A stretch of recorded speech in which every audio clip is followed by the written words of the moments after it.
And we're coming to you live from the Built Ford Tough Studio. Boomer Esiason, Greg Giannotti. It's Boomer and Gio on the Fan. Simulcast across the country on CBS Sports Network. And wherever you are in the free Odyssey app. Good Friday morning. A feel-good summer Friday. So we're going to put out a poll this morning. Hey, Mikey, bigot disaster. Carlos Rodon, Joe Biden. No, we're not going to put out that poll. But my Lord, what a night. What a night for television. And we're not going to make this entire show political. We'll just touch on things. But to open the program and not acknowledge what happened last night in the presidential debate is just, I don't care what radio station you are, who you are, what you do for a living. You just have to mention it. So this is where we are. This is what we saw. It's real life somehow. What we saw was real life. And, there's going to be some significant fallout and some historical things that I think come from this that we've never seen before. I think we're going to see unprecedented things in the future where in November there's going to be someone else running on the Democratic ticket after what we saw last night. Good morning, Boomer. How are you? You know, I kind of feel like a Yankee fan this morning, and I'm not even talking about baseball. I'm just talking about what I witnessed last night was just shocking. Yeah. I mean, it really was. I mean, so just so you know, I'm an independent voter, so I was trying to figure out maybe which one I would consider. I was like, stop. You got to be kidding me. Well, listen, I'm conservative, of course, but I'm not crazy conservative. Yeah. I mean, I try to be realistic and pragmatic, and the amazing thing to me wasn't so much what I saw from the president, because that's 100% what I expected. Mm-hmm. The crazy thing to me is the reaction from the Democrats and the people who speak for the Democrats and how they were trying to explain what they just saw. And the fact that some were surprised and shocked. Yeah, stop. Well, what have you been looking at for the last 3 years? Yeah. I mean, this is the thing about politics. I mean, it's all show and tell. And last night, the show told us a lot. And, I was posting on X last night having a little fun. But I have to tell you, I mean, I worry about my grandchildren. I worry about your kids. I worry about the future. I really do. I mean, that was shocking. So that tells me that what I saw last night, and if you may not believe it, it may believe something else if you want. I don't care. But the man that was standing on that stage, who is currently the president of the United States, is not running this country. Somebody else is running this country. I think most people feel that way. And then when I think about what's going on in this city, what's going on in this state, I think about how it's all linked together, and I'm like, what an effing disaster. Yeah, it's not encouraging. There's two ways to look at this, and the way I've been looking at it, and one is the fatalistic, like I can't believe that this is the best we have to offer. It's shocking. If you were in a coma for a number of years and woke up and saw that this is what we were doing, you would be like, this is a joke, right? This is a practical joke. So there's one of the worried about our future and those things, and I'm sure that many generations have talked about that. Not like this, and and sometimes it's a recency bias type of deal. But this seems really bad. And the other side of it is, I'm sorry, but that was entertainment last night. That was legit. I mean, people are the laughing, and you even said like SNL's gonna have a field day with this. Like, the laughing I've been doing this morning on the back of the golf handicap conversation, I mean, if you're not laughing at that, you've got no sense of humor whatsoever. Well, in the world of serious politics and the global economy, the global geopolitical issues that are going on, it's not funny. And, they spent like a minute and 30 seconds, yapping about golf. I don't really care, but obviously that takes center stage. But it was so funny. Yeah, because you couldn't believe that two presidential candidates I won two champions. Like, yeah, okay, whatever. Club championship. I mean, you gotta be kidding me. And then when he goes, you're not a 6. I've seen your swing. Jesus. I mean, it was. But I have to say, I didn't know. I wanted to have an open mind going in just to see what was going to happen. I wanted to believe that CNN was going to be, and I actually thought that the two moderators, who we all know, did a very good job. They were straight-laced questions, and I think the reason they was because they knew that the entire world was going to be watching this, and they didn't want to have to lead one candidate down one road and another candidate down the road. I thought that it was fair. I liked the format. I like the fact that they couldn't interrupt each other, but yet they could rebut each other. No audience. I mean, no audience. It was clear. I mean, like you're sitting there, you're watching. It's cringeworthy. It's absolutely cringeworthy. Right, of course, yeah. And but you couldn't take your eyes off it. Some of it was funny, but you couldn't take your eyes off it. You know why? Because there wasn't a screaming and yelling going back and forth, and there wasn't really a lot of name calling. Although you could tell that both of these men can't stand each other. One is actually lucid enough to understand what the hell he's doing, but it was a farce, and it was basically an opportunity for everyone in the world to see what the hell is going on in this country. Well, you know, it made me think of like one of my bigger takeaways was the fact that the State of the Union address, he like came out like flying. Biden, that is, and he sat right. So I'm thinking like, whatever they pumped him full of that night, give me some of that. But he looked and sounded energetic and with it that night, which was a shocker to me. Angry as well. But still, he sounded like he had it together, and then here it just went the complete other direction. So, I mean, if you connect the dots here, it just seems like there's just no way that he's going to be on the ticket come November for the voters to vote for. It just and it's in a way like, you know, the laughing and everything else.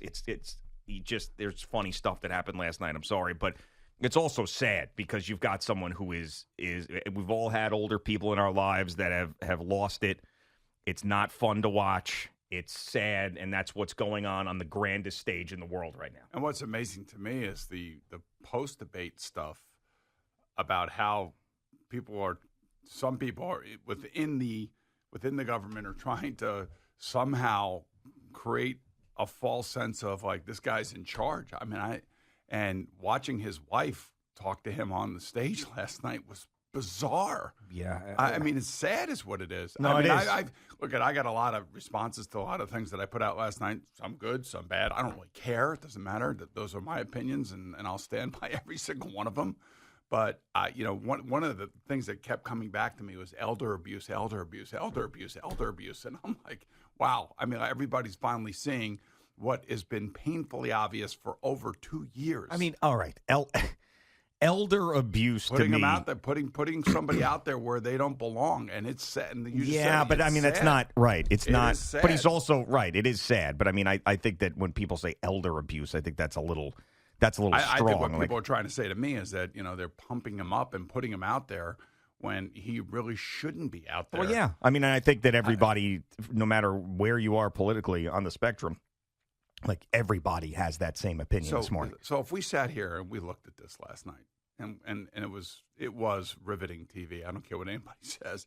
And like I said, I like the format. I like the fact that they were able to try to discuss things if they knew what they were discussing. I know something about beating Medicaid or Medicare. I couldn't even hear what the hell he was saying, and I had to turn up the TV. I'm a little bit older myself, so I had to turn up the TV really loud so I could hear it.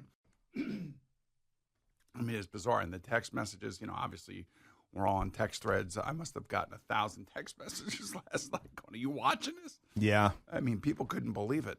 So, all right. It's really sad. Now, I am not, I'm just a voter and a U.S. citizen like everybody else out in our audience. I don't claim to be a political expert by any stretch of the imagination. So when I bring these things up, I'm truly, it's just asking questions I think that other people have as well that we're going to learn about. Yep. But, I mean, this is going to be unprecedented if they take him off the ticket and put somebody else out there when the election is in November. Well, of course, this is the And who's it going to be?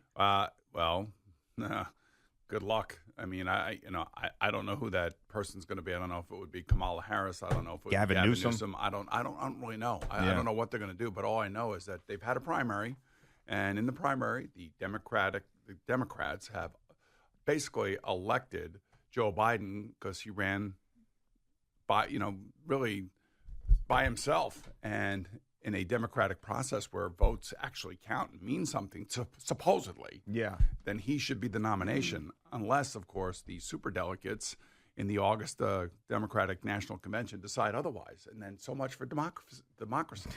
Right. But that's what's going to happen. No, I mean, yelling about democracy for 4 years. I'm like, okay, so here's your chance. Aren't we trending in that direction here, though? Well, look, again, I'm a novice. Well, I don't say novice, but I've been around long enough time to see the crap and see the BS and see through all of it. And just watching the post game, if you will, reaction across the entire spectrum was remarkable to me. Like, you should even be shocked that this is what it looked like last night from him. Yeah, I mean, the shocking thing was the State of the Union address where he seemed like that to me was the shocking thing. Like, I watched that expecting to get what we got last night. A prompter. I know, it's but one thing to read off a prompter, it's another thing. Like he has he went off prompter too, and basically, hold on, what? Yeah, I know, but hold on a second. He's had problems reading the prompter before. To be fair, he came out of that State of the Union looking like he still had somewhat of a fastball, which was crazy to me. That was shocking. And then everything after that has been downhill to what we had last night. So and then now you've got all the Democratic side of the media and everybody now calling for him to step down. It's like, I don't think his wife is going to let him step down. Yeah, she seems like to like it. Flying around on Air Force One is a pretty cool thing. Yeah, I mean it's just it's amazing. It's sad, is what it is. Yeah, and it is. Honestly, it's really sad. I mean, when you think about, you have a family of 4. You know how much it costs now as opposed to where it was 3 years ago. Yeah. You know what it costs to fill up your car with gas because you like to drive a gas-powered vehicle. You know what it means to, try to buy an electric car because they're jamming it down your throat. By the way, there's a Cybertruck in the garage that I park in now. I got a real up-close look at that thing. It's nasty. Even the guy who parks the cars, he's like, man, you got a problem with one of these electric cars. It is an issue. It's a big it's issue. An issue. I mean, I don't know. It's talking points on both sides, which and tend to just it's just blah blah blah blah blah exactly all over again. But right. The problem is that no matter who the president is, when Barack Obama stood up there, at least he could speak, and he spoke eloquently. Maybe one of the best speakers we've ever had as a president. Yeah. And you wanted to believe him. Maybe you didn't. But at least he didn't have a problem getting his point of view out. And maybe he would mince words and things of that nature, but at least he was confident. And you saw somebody up there that you'd like to believe in. And you'd like to believe in the country being able to, vote in somebody like Barack Obama who you never thought that would have ever happened when it did. Well, the only reason I think that Joe Biden is standing here is because of Barack Obama. And the Democratic Party, when they saw Joe Biden, thought, well, I can get Barack back in a way, and now they've got a guy who's is too old to be doing it. But the point he's losing it. But the real point is that if that is the leader of our country right now, we are in a crap full of trouble, honestly. Yeah. And you don't have to be, you'd have to be so gone, I think, politically one way to not see what we all saw last night. Oh, yeah, of course. I mean, some of the most left-wing media outlets last night were saying the same stuff that we're saying about him not having it anymore and needing to step down, and guys you never would have thought. I mean, there's a lot of more than ever. There's polarizing issues, and there's no middle ground, and people won't even listen to each other, and it's crazy, and social media has divided us more than anything. But, I mean, you just have to, as a sentient adult, look last night and say that he's not there anymore. He's just not there. I gotta say the same thing about Carlos Rodon. Yeah, for sure. He's having his struggles. Yeah, and we will, of course, we had to talk about it. There's no way. I couldn't live with myself by not bringing it up early and talking about the things we saw, because this is our country and this is what everybody's talking about. I'm not going to pretend that we can't talk about it, because we're all citizens, we're all Americans, and we're all hopefully voters, and that's what we're going to do. So CeeLo is here instead of Jerry today. So you've got Jerry at a charity golf tournament. You've got Eddie on vacation tomorrow and then all next week. I thought Eddie maybe was affected like by last night, and he didn't want to come in here and face the music. No. No. He's in. He doesn't even tell us he goes on vacation anymore. He doesn't even for whatever reason he refuses to let us know he's not going to be here. He used to tell us. Now, did he tell you? No, he didn't tell me. Yeah, didn't tell me. I knew either. he wasn't going to be here today, but it wasn't because he told me. Somebody else told me. Oh, okay. So yeah, he's in. Was it northern central Pennsylvania? That's where he is. What's he doing? Probably hiking. Like, he is a prime candidate to be eaten by a mountain lion. You know what I'm saying? Like, he's just like, if he's out there by Slow. He likes to be by himself. His 40 is probably around an 8-second 40 right now. 8, maybe 10, maybe 18. Okay. Yeah, so he likes to be by himself. He puts the earphones in and listens to audio books and stuff. I mean, if he's hiking in the mountains of northern central Pennsylvania, yes. I mean, he could very easily. A bear could grab him. Get him. I think a bear could get him. So I mean, yeah. So we pray for Eddie this morning as he hikes in northern central Pennsylvania. Do we know what town he's in? I mean, who goes there? He wasn't very specific with me. He just said that northern central thing. He did tell me the name of the town, but I've never heard of it. Central. Oh, really? Fleegs, you got the name of the town? So I don't remember it because it was something. So, like, when he said the city, I didn't even know what state it was until he specified Pennsylvania. And you went to Penn State, so you know. Yeah, and he even said, like, this is still State College is pretty much right smack in the middle of Pennsylvania, and he said it's still hours away from that. So he loaded up the Yarnmobile and drove out there. Let's see.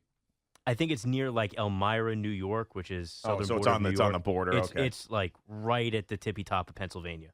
Yeah, we're going to find him. You know, you're not going to tell us where you're going. We're going to find you. We're going to find whatever town this is. We're going to find the bed and breakfast, and we're going to call you this morning. Because now I'm mad. I'm mad he doesn't let me know that he's leaving on vacation. NorthernCentralPA.com. All right. Boomer Gio on the Fan and CBS Sports Network. Oh, my goodness. CeeLo joins us to give us a sports update.